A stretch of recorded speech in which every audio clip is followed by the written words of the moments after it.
Mr. Speaker, there seems to be confusion about my partner's gender.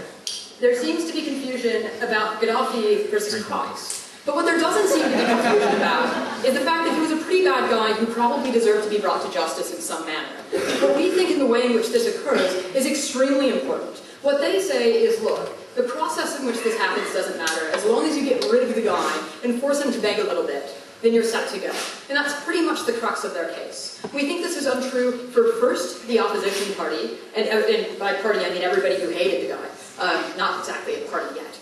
Second, the supporters, everybody who really liked the guy and may well have thought he was trust. So when Daniel says, you know, with Gaddafi he never gets a chance to come back, there's always resurrection, guys.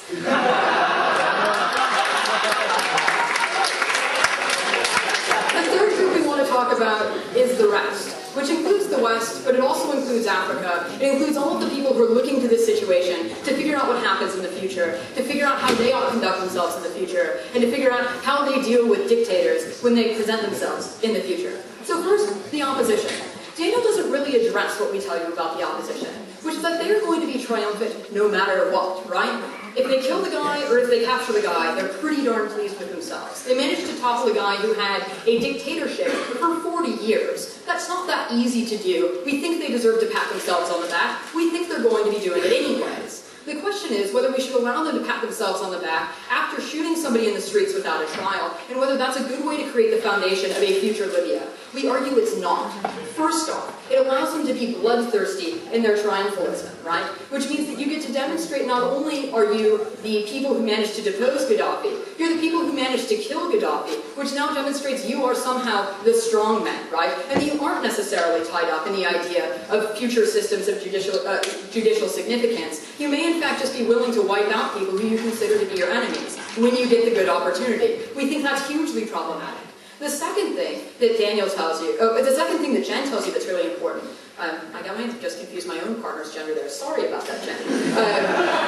The second thing that Jen tells you that's really important is that there's no chance for people to voice legitimate grievances, right?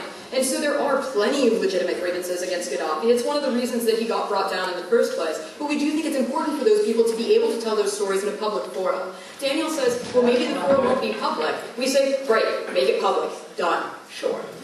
If they didn't get to pummel Gaddafi, who would they pummel?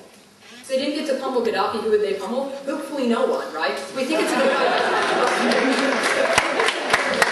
But to deal with that the slightly less good way, we think that if you're demonstrating a commitment to not killing off the guy who is the head honcho, you also aren't going to be killing off the guys who are underneath him. Because you do recognize that some of those people were co-opted into the violence as a result of Gaddafi's own violence and all of those other kinds of things, right? What we think is you're setting a mindset for the future transition of Libya as much as you're setting a process. And when you do both of those things at the same time, you set a very solid ground for future people who think that they can become strongmen in Libya and future people who think they can become strongmen in the rest of the African continent. So the next thing we want to talk to you about is this idea of the supporters. And Daniel really doesn't address this, which is a huge problem. What Jen tells you is, look, these supporters already do have this sort of like cult around Gaddafi. And Daniel seems to agree by comparing him to Christ. What we think is important here is that those supporters think that their man got as fair a shake as possible, right? There's no way they're going to be pleased with the outcome of all of this. But if they think that there's a place for them in a future Libya, then that's a much better thing than them thinking that they also are going to get taken out in the exact same way that the guy that they followed so thoroughly was taken out. Why would you ever have faith in a judicial system that feels that they can just go ahead and kill the guy who's been leading you for decades and believe that you, as an average citizen, would stand a fair chance in this government? We don't think that's going to happen. We think that re-entrenches incentives for that exact group of people to battle back against all of the folks who are currently in charge of the government, to fight against the sort of transitional justice that should be happening in this process, and to go against the government in a way that is violent because they don't believe in the systems that were created in the first place. No thanks. So, the other thing that Daniel thinks is really important is this idea of begging. That somehow perhaps is the reason the supporters will become convinced that Gaddafi wasn't the greatest guy in the world after all, because at the end he crumbled. But we think you see people crumble in the ICC. Anybody who looked at Slobodan Milosevic and said that was a sane, rational man who just talked for 3 days straight is a madman, right? We think we probably aren't going to win those folks over regardless. But what we also think is that you don't get anything unique or beneficial out of the fact that somebody is begging at the end of their days. And what is mounting a defense in something like the International Criminal Court other than, a slightly advanced format of begging, right? Maybe you get somebody else to do it for you, but we don't think that minimizes its significance. So the final thing we want to say here is about what happens to the rest of the country.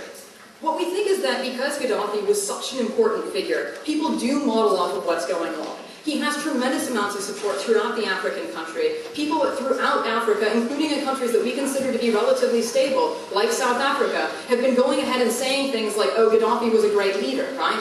And when you have those sorts of people who are, with that entire group of folks who are using Gaddafi as an example, as somebody who was taken down unfairly by the rest, and when there are unclear circumstances surrounding his death, in terms of the rumors that are flying about NATO, we think that's tremendously problematic. It means that any future humanitarian interventions are going to be significantly undermined because they think that those are taking place under the auspices of Western domination and power, rather than under the auspices of setting up a future democratic system that's actually of use to the people who live in these countries. We think that it's crucial at this particular point in transition that you do have the opportunity to demonstrate your sort of fidelity to justice, as well as demonstrate your fidelity to bringing people to a fair trial. We think Gaddafi deserved it. The final bit that Daniel says is, oh, what's going to happen to all of these foot soldiers? We think that on the whole, the way in which these situations usually work out is that foot soldiers get amnesty no matter what, and I've mostly addressed this point throughout the rest of my case. So in the end, what do you get? You get a process of national healing, you get a strong foundation for an international justice system, and you minimize the effect on people who would otherwise be willing to fight to the death,